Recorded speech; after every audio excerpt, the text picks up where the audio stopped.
Do you ever catch yourself daydreaming about all the things you'd like to do once your kids are a little older? Maybe you're thinking about going back to work or starting a career or learning something new, or maybe you're just trying to figure out who you are outside of motherhood. But then you look at your kids and you think, oh my goodness, I should just be enjoying this. Like, these years are going to go by so fast. Why can't I just focus and be present right now? But what if you didn't have to choose?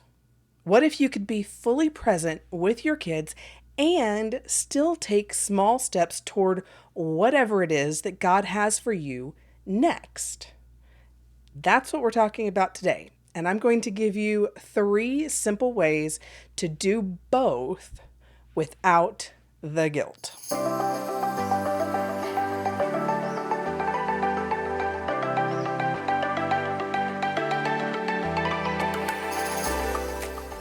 Do you want to be an amazing, present mom and have a real identity of your own, but you struggle with mom guilt and complete overwhelm when you even think about trying to do something just for you? If so, you're in the right place. Hey, I'm Laura, a former teacher and university career counselor turned stay-at-home homeschooling mom of 2. Over the years, I've learned a thing or two about how to be the present, engaged mom I've always wanted to be and rediscover my own personal identity at the same time. So, if you're ready to rebuild your identity, rediscover your confidence, and let go of the mom guilt, then get the kiddos settled and grab an earbud because this podcast is for you. Real quick, before we dive into this week's episode, I want to invite you to book a clarity call with me. If you're feeling stuck or unsure about what God is inviting you into next, or you simply miss having a sense of direction in your life, this call is for you. We're going to spend an hour together talking through your story, your strengths, what God's been stirring in your heart, and where you are right now. Then we're going to identify one clear, practical next step you can take with confidence. You don't have to have your whole future figured out. You don't need a whole big polished plan. You just have to show up to the call. So if that sounds like exactly what you need, you can book your clarity call at scatteredwoman.com/clarity.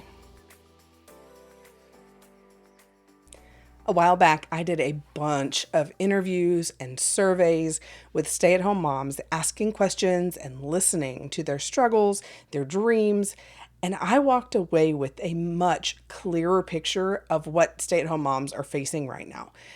One of those mamas, Millie, wrote in and said, I had guilt of not fully enjoying the day-to-day of motherhood because I put my schooling aside to be a mother. My desire was always to go back, so I was just waiting for that time when I could be more than just a mom and finally start my career. Man, do I get that. I actually did start my career and worked for about a decade before leaving to stay home. But I am definitely future focused in that I am constantly learning and growing and planning for what comes next in my own Mosaic mom life.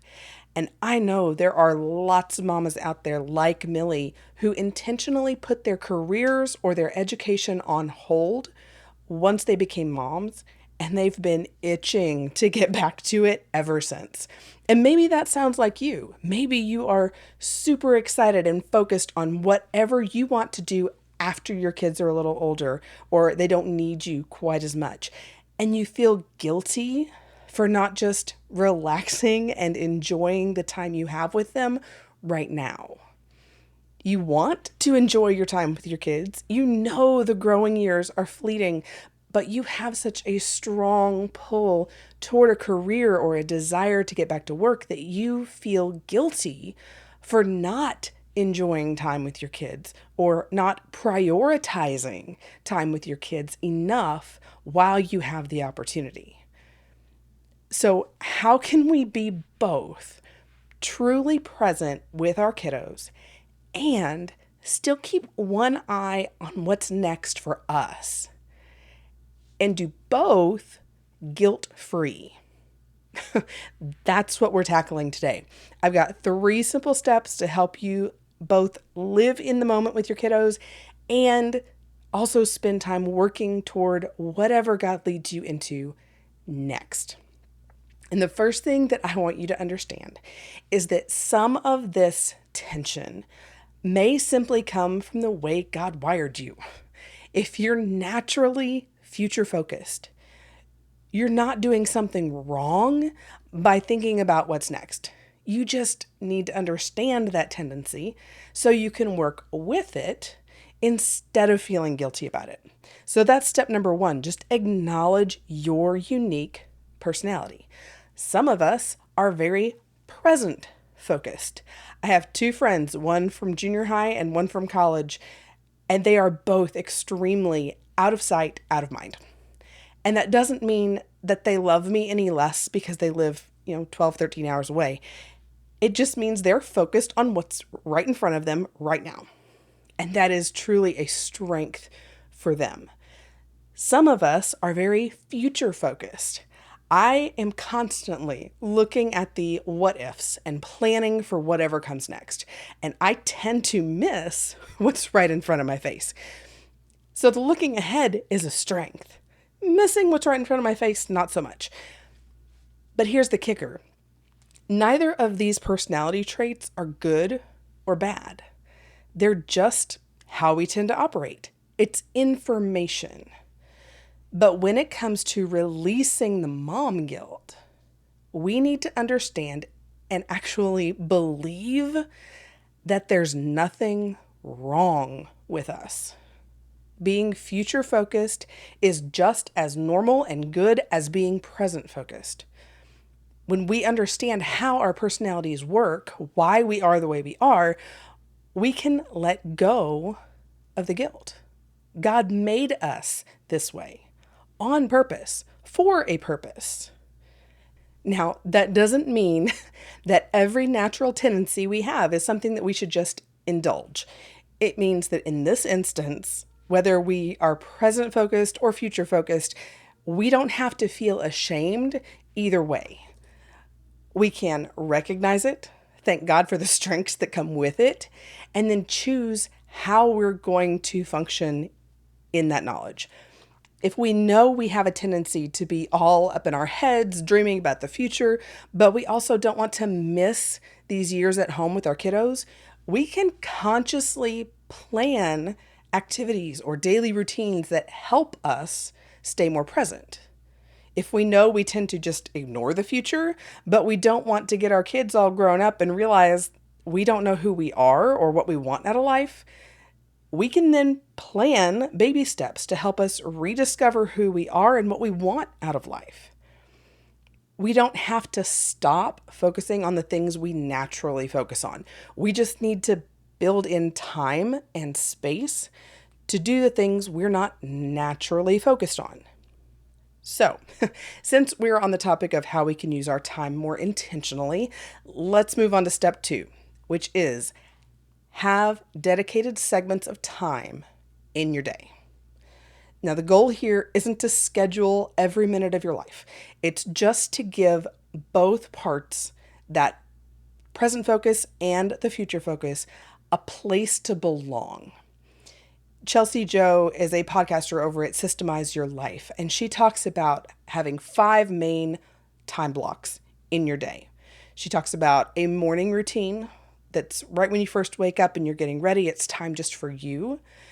And then she talks about an AM block. You're doing homeschool, you're doing housework, you're doing appointments, all the things that are kid focused. And then you have a work block, maybe while they're napping or something, where it's dreaming, planning, learning, working toward whatever's coming next. And then you have a PM block where it's after school, you're doing your dinner routine, your bedtime routine. It's kid and family focused again. And then at the end of the day, you get your nighttime routine where you can rest, reset, get ready for bed, have that me time or time with your spouse that's dedicated, protected time. So she's got those 5 big time blocks, and she's really big on protecting those time blocks during your day. So I started doing this time blocking method probably 9 months ago. I actually had to go buy a planner. I didn't even buy one that year because I hadn't used the last one at all. And it seemed wasteful to buy a planner that I wasn't using. But it turns out that it wasn't using the planner that was a problem. It was that no one had ever taught me how to use a planner. So following Chelsea's 5 time blocks really helped me put that planner to use. So if you don't know how to use a planner or you feel like I never use a planner, there's no point, definitely go check out Chelsea Joe at Systemize Your Life for more on getting your day organized. So once I got my planner all set up and I had different segments for my day, then I needed to go through and give each segment of my day a specific job. And that has been so helpful. My kids now know what they can expect from me every morning. They know they're going to get time with me every morning, and they know they're going to have quiet time in the afternoon while I'm working. We all know this. Kids function better with clear expectations and a routine. We know this, but if you're like me, that is incredibly hard to implement because we kind of just want to do what happens and go with the flow, and whatever comes up, comes up. But having that dedicated time blocks for different things throughout our day just makes everybody a little bit less stressed and a little bit happier because we know what to expect. We know what's coming. Also, I know I'm not overloading myself with housework when I need to be doing client work. Or I'm not spending all day designing a new webpage when I know my kids also need time, attention, and schooling. Each segment of my day has a specific purpose, and I try really hard to not let one segment of my day bleed into another area. So I protect my work time and I do my work during my work time. I'm not trying to do laundry. I'm not trying to do anything else. I'm just focused on whatever needs to happen in that work block. And same thing for my house and kid times, my AM block, my PM block. Those are dedicated to family and home. And I don't let my work bleed into those areas, or I try really hard not to. Because a predictable flow and clear to-dos for both sides are beneficial for my kids, they're beneficial for me, they're beneficial for my husband, all of us. My 12-year-old will now come and check my planner for what we need to be doing each morning. My husband comes and checks it to know what he needs to take for lunch or what's for dinner or who's in charge of making breakfast that day. Everyone likes knowing what's on the docket for the day and what they're in charge of in their dedicated segment of the day. So can you see how having dedicated time blocks in your day would help you let go of the guilt about not being present with the kids or not investing in your future? It kind of feels like time budgeting more than time blocking. If you have ever watched anything or done any courses with Dave Ramsey, he is big on giving every dollar a job. And in this case, we're giving every time block a job. We don't have to feel guilty because everything that matters to us gets its own protected spot in our day. Our attention doesn't have to be divided. We can just focus on whatever it is that God has given us to do in this one time block. So now that we've given each part of our day a place to belong, step 3 is all about deciding what we actually want to do with that time. So step 3 is that we're going to plan basic goals for both time with our kids and time for whatever comes next. Days when I have clear to-dos for both sides of my day are days I feel like we actually accomplished something. Now, I am not a schedule person. I really prefer basic routines that are not tied to time. But if we have no plan, it is chaos wasted time, and frustration with my kids, frustration with myself. It does not go well. So I need some sort of a routine to ground my day. That's where those time blocks come in. So remember how I said I'm not a schedule person? Well, I'm not actually a goals person either. But have you ever heard the saying, a goal without a plan is just a wish? I don't want us to be wishing away our time with our kids or wishing we had thought about whatever comes next in our life a little more once it finally arrives. Our time blocks need goals. And by goals, I don't mean a list of 17 things you need to accomplish by Friday. I mean, just a simple answer to the question, what do I want this part of my day to accomplish? And before we get too deep in this, SMART goals frustrate the tar out of me. I cannot bank on a definite due date for most of the things that I want to accomplish. I just don't know what's going to pop up from day to day. I don't know what's going to pop up from hour to hour. And then I get frustrated with myself for quote unquote failing. So let's just reframe this whole goals thing. We know we need goals during our time blocks, but let's reframe them a bit. The last thing I want is for you to feel like you are failing. We are trying to let go of the guilt, not add more. So let's think about broad goals for each of our two main focuses here. We're talking about time, being present with our kiddos, time focusing on whatever comes next as your kids grow and as your role in life changes. So for the kid-focused part of your day, whenever you decide you want that to be, I want you to think less about productivity and more about what you want to cultivate during that time. My kid block is just a broad goal of having to stay on top of their homeschool lessons.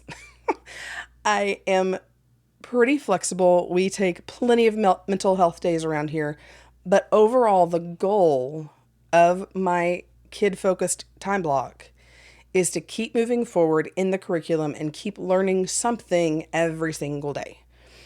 So maybe you're not homeschooling.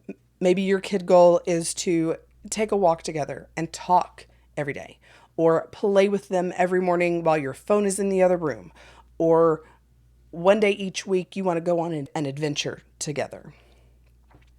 Just think of a broad goal in terms of the relationships you want to build during this time, not necessarily something tied to a due date or a measurable result. Then we move into our future focused block. Think looking ahead into whatever we want to learn, grow, do in the future.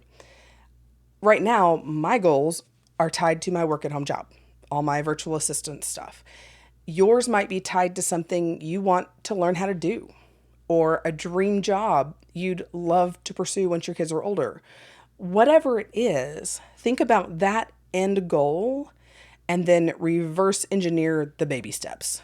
So let's say you dream about being a classroom teacher again once your kids are older, but you know that you've been out of that world for a while already. So maybe your baby steps are as simple as researching what you need to do to get back into the classroom, figuring out whether your certification is still current or not, and then choosing one small thing you can work on from home.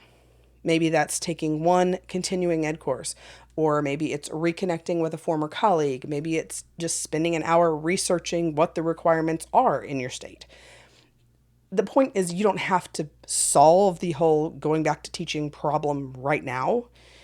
You just need to take that next little step. And then when that one's done, take another little step. So no matter what you dream of doing someday down the road, you just keep taking baby steps to get you there. You start with your big, broad, big picture goal, and then break it down into these teeny tiny steps to get you there. There is no rush at this point. We're enjoying our time at home, or we're trying to. There's no rush to get back to work. But if there is a rush to get back to work, if you're in a season where you feel like, I know I need to get a job like right now, be sure to shoot me an email, Laura at scatteredwoman.com. I would love to help you make a plan and land that job ASAP. So if you're in that boat, shoot me an email. But most of us are in this stage where we don't have to do anything just right this second. We can take our time and take those baby steps. And also keep this in mind. Your work block or your future focused block doesn't have to be an all afternoon thing or a huge chunk of your day. My work block right now is 2 hours in the afternoon while my girls are in quiet time. That's it. And if you are blessed enough to still get naps, just plan to work while the kiddos nap. Then be present with them again when they're awake. The goal here is just to keep it simple and flexible to fit with your present stage of mom life. As our kids grow, our mom life changes. So maybe think about this. If you're a morning person, maybe you need to get up early and do some of your future focused tasks while the house is quiet. Or if you're a night owl, maybe you do a little bit of that work after your kids go to bed. Whatever it is that works best for you in your current season, just pick a time. Make that your future focused time block and go after it. And thinking about it that way, having dedicated present focused times and future focused times, doesn't that take the pressure off and release some of that mom guilt? Absolutely. So that's it. Those are my 3 steps to balance being present with your kiddos and still having one eye on the future without the mom guilt. Step 1, acknowledge your unique personality and work with what you've got. 2, have dedicated segments of time in your day. And then 3, plan basic goals for both your time block with your kids and your time block for whatever comes next. So, does that seem doable for your current mom life? I think a lot of times we make this whole dual focus thing more complicated than it needs to be. So, here's your homework. And I'm going to keep this really simple because the last thing I want to do is give you some complicated system to feel guilty about not keeping up with. That is not the goal. I want you to take just 5 minutes during whatever next downtime you manage to sneak in during the day. Like when you sneak off to the bathroom while the kiddos are watching a show or whatever. In those 5 minutes that you manage to eke out during the day, I want you to do 3 things. First, think about your natural tendency, how you naturally function personality-wise. Are you more present-focused or are you more future-focused? And if you're future-focused like me, just notice that. Don't judge it. Don't try to fix it. Just recognize it. Then ask yourself, what do I tend to neglect because I'm naturally focused on these other things? If you're naturally future focused, maybe you need to intentionally protect some time to be present with your kids. If you're naturally present focused, maybe you need to intentionally protect a little time to think about whatever comes next. So that's number 1. Number 2, sketch out the different segments of your day. What job does each of those chunks of time have? And you don't need a fancy planner, though if you've already got one, feel free to sketch out your time blocks in there, but you don't need a planner for this homework, okay? Just grab a notebook or the back of your energy bill envelope or whatever you've got lying around. Sketch out those 5 daily segments: morning routine, AM block, work block, PM block, and nighttime routine. Those are the big ones I would start with. Then third, decide on one broad goal for each of your most important time blocks. For your kid-focused time, what do you want to cultivate? How do you want to be present with your kiddos? And for your what's next time, what's the first thing you want to work toward? What do you want to learn or explore or prepare for or make progress on? And Again, don't make these SMART goals. Don't give yourself 1,700 things to accomplish. Just choose one general direction and one tiny step you can take toward that. And as you go through this week, start thinking of your day in terms of those dedicated segments. Time to be present, time to prepare. You don't have to do everything all at once. You don't have to stop thinking about your future, and you don't have to spend every spare minute preparing for it. Just give both parts of your life a space to belong, and then let yourself be fully present in whichever part you're in. See if that basic structure begins to release some of that mom guilt. And if you've reached the point where you're thinking, man, I feel like God is leading me to prepare for something that's coming next, but I don't know what that first step should be, I would love to help. That's exactly why I offer clarity calls. We pray together, talk through what God's been stirring in your heart, and identify one clear next step that you can take with confidence. Because you don't have to know the whole plan. You just need to know your next step. And you can book that clarity call at scatteredwoman.com/clarity. Thanks for taking time to hang out with me today. I hope you'll discover new pieces of your mosaic mom life each week. If you've got a quick minute between those never-ending snack requests from your kiddos, I'd love for you to leave a quick review over on the Your Mosaic Mom Life page on Apple Podcasts. Those reviews help other moms find the show, discover their unique purpose, and start building a life they'll love too. Well, that's it for now. Be sure to check back next week for another new episode, and I'll be talking with you again soon.